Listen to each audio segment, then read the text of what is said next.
Hello বন্ধুরা, আশা করছি আপনারা ভালো আছেন। আমি অবশ্যই ভালো আছি। তো আজকের আমার যে ভিডিওটি আপনাদের কাছে আমি নিয়ে চলে এসেছি, তো এটা হলো মথুরার যে ঘাট আছে, যেখানে কংসের কিলা, এই ঘাট থেকে আমি আমার ভিডিওটি শুরু করছি। তো আজকে আমার ভিডিওর মাধ্যমে দেখাতে চাইছি আপনাদেরকে জন্মাষ্টমীতে যে মথুরাতে যে প্রোগ্রাম হয়, তারপরে কি মথুরায় ঘোরার জায়গা আছে, পুরো ইনফরমেশন জানতে পারবেন। এছাড়া জন্মাষ্টমীতে আপনারা যে মথুরায় যে কৃষ্ণের জন্মভূমি যেখানে, সেখানে দর্শন করা। এই সময় আমি আছি মথুরাতে, মথুরা যে কংসের কিলা। তো আমার পেছনে দেখুন এই যে কংস কিলা, এখন এইটুকুনি অবশিষ্ট রয়েছে। আগে তো অনেক বড় ছিল, ভেঙে ভেঙে এখন এই পর্যন্ততে এসেছে। তাও সুন্দর লাগছে। ওপর থেকে ওই দিক থেকে সিঁড়ি আছে ওপরে ওঠার জন্য, কিন্তু অনেক সিঁড়ি, প্রচুর সিঁড়ি ওপরে ওঠার জন্য, কিন্তু এইটুকুনি রয়েছে অবশিষ্ট। দেখুন কি সুন্দর লাগছে দেখতে।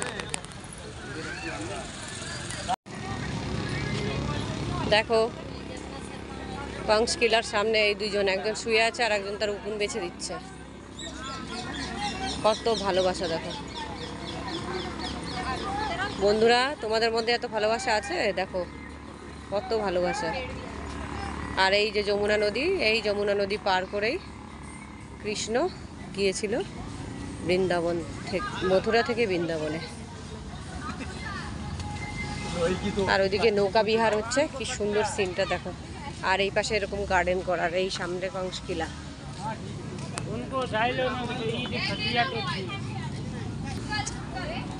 দেখো এই যে কাছের থেকে দেখো কেমন লাগছে কংস কিলাটা।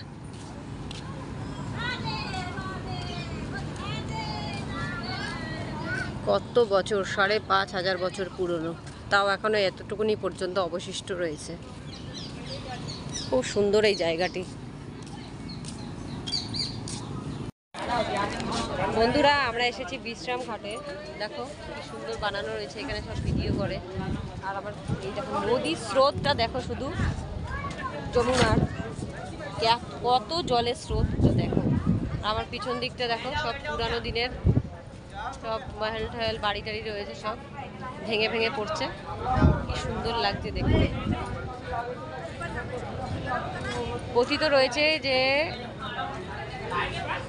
ভগবান কৃষ্ণ কংসকে বধ করার পরে এই ঘাটে এসে বিশ্রাম নিয়েছিলেন, তার জন্য এই ঘাটটার নাম রাখা হয়েছে বিশ্রাম ঘাট। আর এখান থেকে নৌকা বিহার হচ্ছে খুব সুন্দরভাবে। কেমন লাগলো ভিডিওটি অবশ্যই জানিও। তো বন্ধুরা, এবার আমরা চলে আসলাম দ্বারিকাধীশ মন্দির। এটি হচ্ছে কিন্তু বিশ্রাম ঘাটের একদম সামনাসামনি। তো দ্বারিকাধীশ মন্দিরে চলে আসলাম। তো প্রচণ্ড পরিমাণে ভিড়, যেহেতু জন্মাষ্টমীর দিন, সেই টাইমেই আমরা এখানে দেখতে গিয়েছি। তো সেক্ষেত্রে দেখুন, দর্শন করতে গিয়েছি। এটা হলো দ্বারিকাধীশ মন্দির।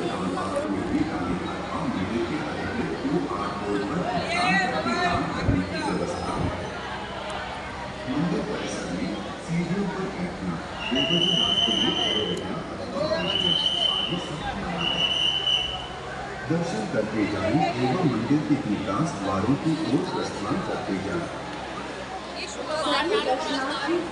মন্দিরের ভিতরটি এত অপরূপ সৌন্দর্যভাবে তৈরি করা, আর পুরো বাদুরের জন্য উপরে কিন্তু শেড দেওয়া, যাতে বাদুর ভেতরে এসে মানে ক্যামেরা এই সমস্ত বিভিন্ন ধরনের জিনিস সব ভেঙে দেয়, লাইট টাইট ভেঙে দেয়। তো জিনিসপত্র প্রচুর পরিমাণে লোকের সবার নিয়ে যায় যারা আসেন। তো সেই জন্য কিন্তু উপরে শেড দেওয়া রয়েছে। আর এটা কিন্তু সেই দ্বারিকাধীশ মন্দির। তো এই মন্দিরটিও কিন্তু ৫,৫০০ বছর পুরনো মন্দির। দেখুন, আমি একটু ঘুরে আপনাদেরকে দেখানোর চেষ্টা করলাম। সত্যি মানে নিজেকে আমার ধন্য মনে হচ্ছিল এই জায়গায় পৌঁছে, যে এটি আমি যেখানে শ্রীকৃষ্ণ এক টাইমে বাস করতেন সেই জায়গাতে পৌঁছাতে পেরেছি। তো বহু ভাগ্যের ফলে কিন্তু এই জায়গায় পৌঁছেছি, আর এই জিনিসগুলো আমরা দর্শন করতে পারছি। শ্রীকৃষ্ণের কৃপা না থাকলে কখনোই কিন্তু এটি সম্ভব হতো না। তো যতটুকুনি আমি আমার ভিডিওর মাধ্যমে ক্যাপচার করতে পেরেছি, সেটুকুনি আপনাদেরকে দেখানোর চেষ্টা করেছি। ভালো যদি আপনাদের লাগে, অবশ্যই কিন্তু আমার ভিডিও লাইক, কমেন্ট, শেয়ার এবং সাবস্ক্রাইব করবেন। যারা ফেসবুক থেকে দেখছেন অবশ্যই কিন্তু ফলো করবেন। এইবার চলে আসলাম যে বিশ্রাম ঘাট। তো বিশ্রাম ঘাটের কাছে এলাম। তো কথিত রয়েছে বন্ধুরা, এই বিশ্রাম ঘাটে ভগবান শ্রীকৃষ্ণ কংসকে বধ করার পর এখানে এসে বিশ্রাম নিয়েছিলেন এই ঘাটটিতে। তো সেই থেকে এই ঘাটটির নাম রাখা হয় বিশ্রাম ঘাট। তো চলুন আস্তে আস্তে ভেতরে যাওয়া যাক। বিশ্রামঘাটের ভেতরে এত সুন্দর পৌরাণিক সব কথা শুনে দেখে আমার গায়ে কাঁটা দিতে শুরু করেছে। আর দু সাইডে পেড়ার দোকান, মানে মথুরা যেহেতু পেড়া বিখ্যাত, সেক্ষেত্রে দু সাইডে পুরো পেড়ার দোকান। আর দেখুন এখানে মন্দির, শিব মন্দির আছে, মাতায়ের মন্দির আছে, বিভিন্ন ধরনের দু সাইড থেকে মন্দির। আর এই হচ্ছে ঘাটটির মেন যে ঘাটটা যমুনার সাথে, সেই ঘাট এটি। এখানেই কিন্তু আমাদের শ্রীকৃষ্ণ বিশ্রাম নিয়েছিলেন, যার কারণে নামটি হয়েছে বিশ্রাম ঘাট। এই যে মন্দিরটি দেখতে পাচ্ছেন, এখানে কিন্তু আমাদের শ্রীকৃষ্ণ বিরাজ করছেন, বিরাজমান হয়ে। দেখুন কি সুন্দরভাবে মন্দির তৈরি করা। এটিও কিন্তু বহু বছরের পুরনো, আপনারা নকশা দেখে বুঝতেই পারছেন কতদিন আগের পুরনো। আর শ্রীকৃষ্ণের জীবন বর্ণনা সব ছবির মাধ্যমে এখানে তুলে ধরা রয়েছে। এই যে দেখুন এখানে কিন্তু বিভিন্ন ধরনের কার্যকলাপ আমাদের হয়, মানে যেহেতু শুভ কাজ, যা যা কাজ হয় সেই সমস্ত কাজ কিন্তু এখানে হয়। নদীর জল কতটা উপরে উঠে এসছে শুধু একটু দেখুন, এত পরিমাণে বৃষ্টি। তো বৃষ্টিতে বৃন্দাবন আর মথুরা দুটো জায়গায় কিন্তু প্রচুর পরিমাণে জল ভর্তি রয়েছে। তো আমার বৃন্দাবন ব্লগ দেখলেও আপনারা বুঝতে পারবেন যে কত পরিমাণে জল আছে। দেখুন অপরূপ সৌন্দর্য এক। আর এখানে গেলে সত্যি আপনারা নিজেদেরকে ধন্য মনে করবেন। তাই আমি যে সমস্ত আমার ইউটিউব বন্ধুরা, ইউটিউবে যেসব আছেন যে ফ্যামিলিরা, আর যেসব ফেসবুকের ফ্যামিলিরা আছেন, তারা অবশ্যই কিন্তু একবার হলেও বৃন্দাবনে যাওয়ার চেষ্টা করবেন বন্ধুরা। গিয়ে কিন্তু অবশ্যই এই দৃশ্যগুলি নিজের চোখে একবার দেখে আসবেন। আমাদের সনাতন ধর্মের এত সুন্দর কাহিনী, যেগুলো আজও আমরা আমাদের সঙ্গে বয়ে নিয়ে চলেছি, তো সেই জায়গায় অবশ্যই আপনারা যাবেন। আমি একটু যমুনাতে তো স্নান করতে পারিনি, তো এই সেই যমুনা যেখান থেকে কিন্তু আমাদের শ্রীকৃষ্ণ পার হয়ে ওপারে গিয়েছিলেন, তো সেখানে সেই জলটিকে স্পর্শ করলেও যেন আমরা ধন্য হয়ে যাই। তো তাই একটু জলটিকে স্পর্শ করে নিলাম। সত্যি এটা দেখে মনে হচ্ছে যেন একদম শ্রীকৃষ্ণের মানে স্মৃতিগুলো যেন যেগুলো আমরা দেখেছি টিভিতে, সেগুলো চোখে ভাসছে। হ্যালো বন্ধুরা, বৃন্দাবনে এসে বৃন্দাবনের রিক্সা করছি, অন্যরকম বেনারসের মতো দেখতে। এই যে আমার দিদি ওপরে হ্যাঁ ধরে নিয়ে বসে আছে, মনে হচ্ছে যেন ও পড়ে যাবে। আর এই যে পাঙ্খা, মজা লাগছে খুব।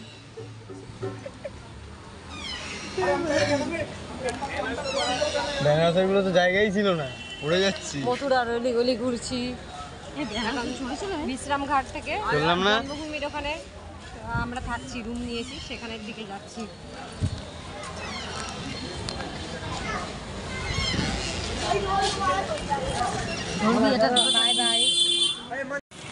দেখুন বন্ধুরা, জন্মাষ্টমী উপলক্ষে কি সুন্দর করে সাজানো হয়েছে পুরো মথুরাটিকে, পুরো মথুরা শহরটিকে এত সুন্দর করে সাজানো হয়েছে।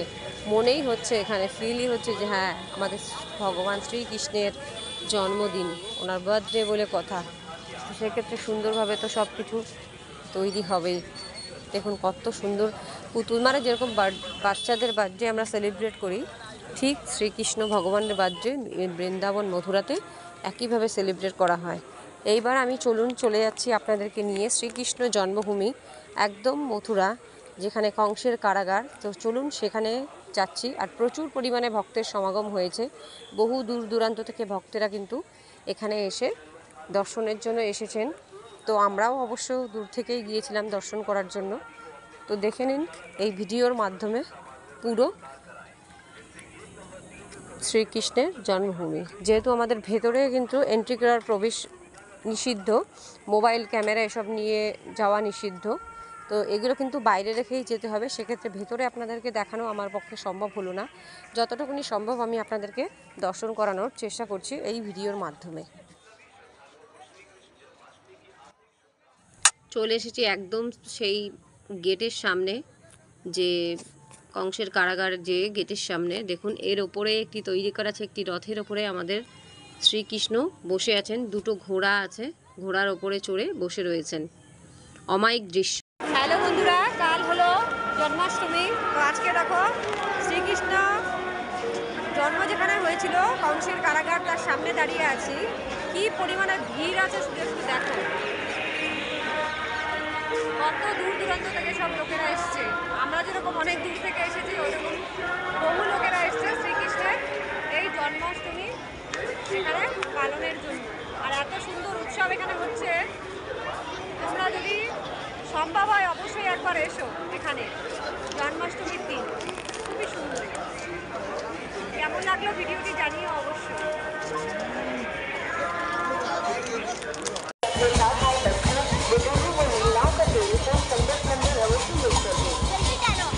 जन्मस्थान के आसपास के दुकानदारों के अनुरोध है कि सुरक्षा की दृष्टि से किसी श्रद्धालु व्यक्ति का सामान अपनी दुकान मकान पर न रखें।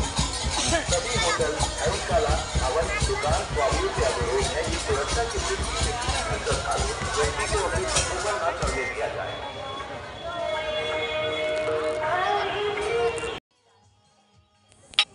এবার দেখে নিন বন্ধুরা, জন্মাষ্টমী উপলক্ষে পুরো মথুরা জুড়ে যে প্রোগ্রামগুলো হয়, শ্রীকৃষ্ণ রাধা সাজেন, ওনারা শিব পার্বতী সাজেন, বিভিন্ন ধরনের সব প্রোগ্রাম এনারা অ্যারেঞ্জ করান।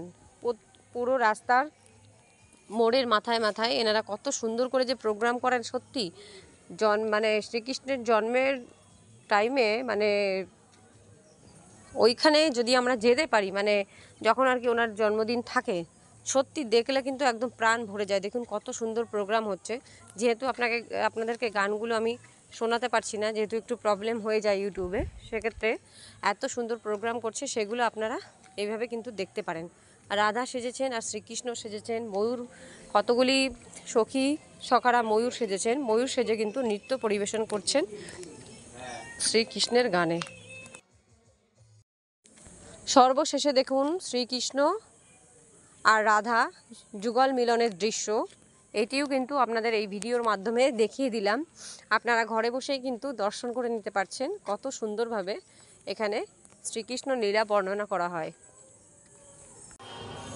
এখন যেই কুণ্ডটি আপনি দেখতে পাচ্ছেন আপনারা, তো এটা কিন্তু পুরো একদম শ্রীকৃষ্ণ যে দুয়ার আছে, গেটের সামনেই কিন্তু এই কুণ্ডটি রয়েছে। এটিও একটি কুণ্ডের কোনো মাহাত্ম্য রয়েছে, যাতে এত সুন্দর করে সাজানো রয়েছে। পৌত্রকুণ্ড এই কুণ্ডটির নাম আছে।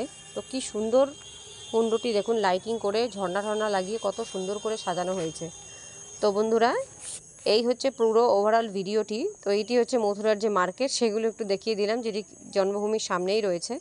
তো ভিডিও যদি ভালো লাগে অবশ্যই কিন্তু লাইক, কমেন্ট, শেয়ার এবং সাবস্ক্রাইব করবেন। আর আমার পাশে থাকবেন, বেল আইকন অবশ্যই প্রেস করে রাখবেন পরবর্তী নিত্য নতুন ভিডিও দেখার জন্য। আমি যে ধরনের ভিডিও আপলোড করছি অবশ্যই কিন্তু আপনারা আমার সাথে থাকবেন, পাশে থাকবেন। আমি যেখানে যেখানে ঘুরতে যাচ্ছি অবশ্যই তো ঘোরার ভিডিও আমি আপনাদের সঙ্গে শেয়ার করছি। এছাড়া আমি কিন্তু আমার লাইফস্টাইল সম্বন্ধেও কিন্তু ভিডিও এখন থেকে আপনাদের কাছে নিয়ে আসছি। ভালো থাকবেন, সুস্থ থাকবেন, দেখা হবে অন্য কোনো ভিডিওতে। Thank you for watching.